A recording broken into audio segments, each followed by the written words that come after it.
At the same time, there was an extraordinary communique released by the chief of staff, Major General Herzi Halevi, sent this out to a communique to IDF commanders yesterday. Put this up on the screen. Basically emphasizing to them that they should not be doing war crimes, and they should definitely not be publishing to the world those war crimes as they have been. I mean, we've all seen the TikToks of these IDF soldiers. I'll show you a little bit of that in a moment, who are bragging about stealing from Palestinians and who are, doing exposés on how to blow up a mosque and destroying civilian infrastructure, and incredibly proud of it, and just like literally doing war crimes on camera to the celebration of some in the Israeli domestic audience. So part of what they said here in this communique that went out to IDF commanders is, quote, "We are not on a campaign of killing, revenge, or genocide." He also urges soldiers not to take anything that isn't ours or film revenge videos. Pretty extraordinary when you have to tell your soldiers, by the way, guys, we're not doing a genocide here.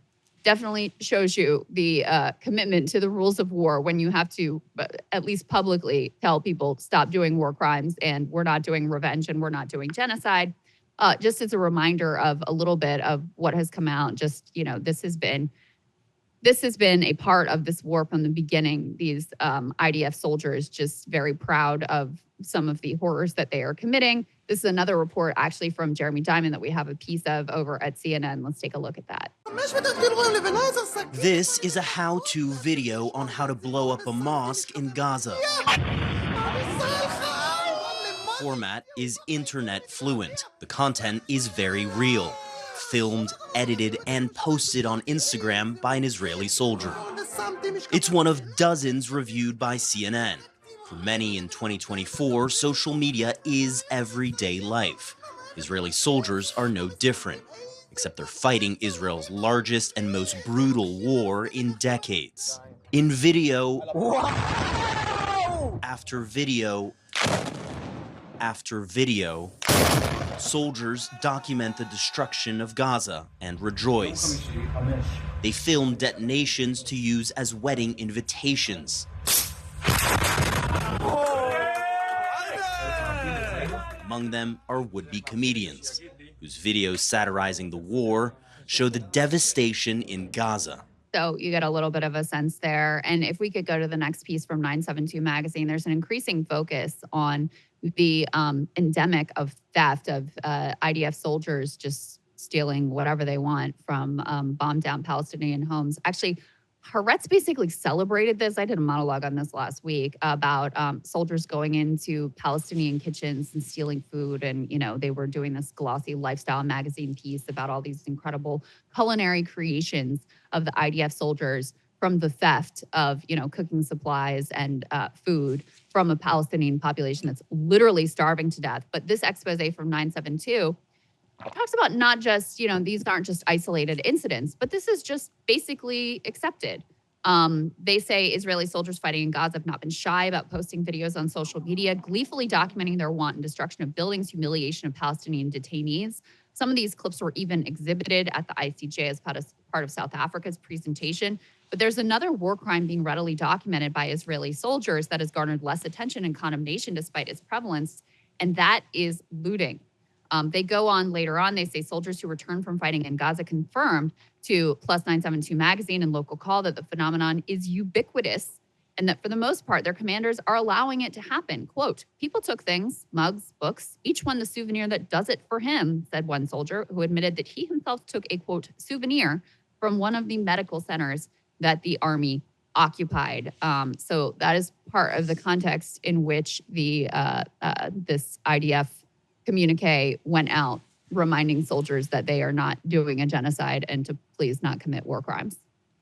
These types of videos, these optics will continue as long as the war goes on, obviously, because there's no appetite to crack down on this type of conduct. And so as long as this war is happening, this is going to continue happening as well. And then you will continue to have the split screens of what's happening at the UN, what's happening at The Hague, juxtaposed with this. No end in sight, sadly, to this, Crystal. Yeah.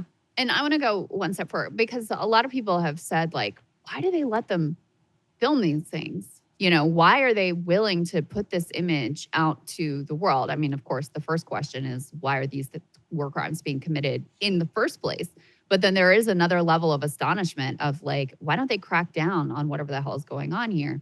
And it finally clicked for me in a report about that quote unquote resettlement or ethnic cleansing conference that a bunch of Likud members of the Knesset and I think 11 security cabinet members attended, where the biggest applause, they said, came from exactly these types of TikToks. They would show the soldiers, especially ones that had to do with, we're going to reoccupy, and talking about the previous settlements, and this is all ours, and there are no uninvolved civilians.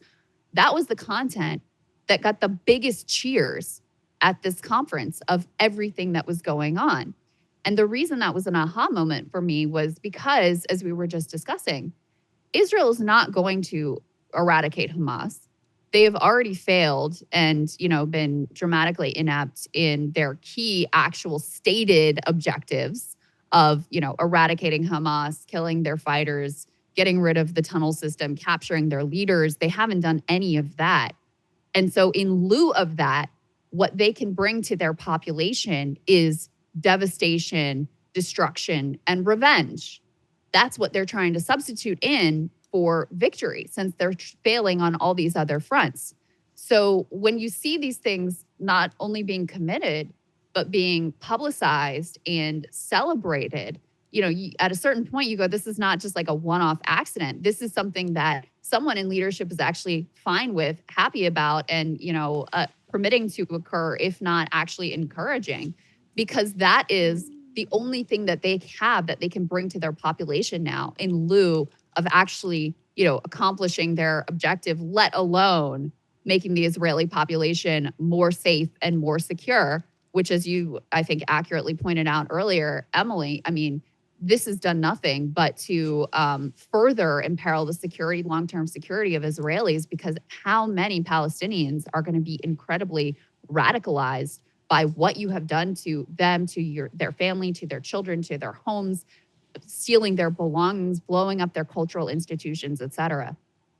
And, you have Israelis fighting and dying in Gaza. And so it embitters everyone. So that's where, Israelis cheering at some of the videos. Some of them have recently lost young family members, and it embitters everyone going forward, and with no end in sight. I mean, it's just endlessly depressing to watch these news cycles. It's just, again, feels like no light at the end of this tunnel whatsoever.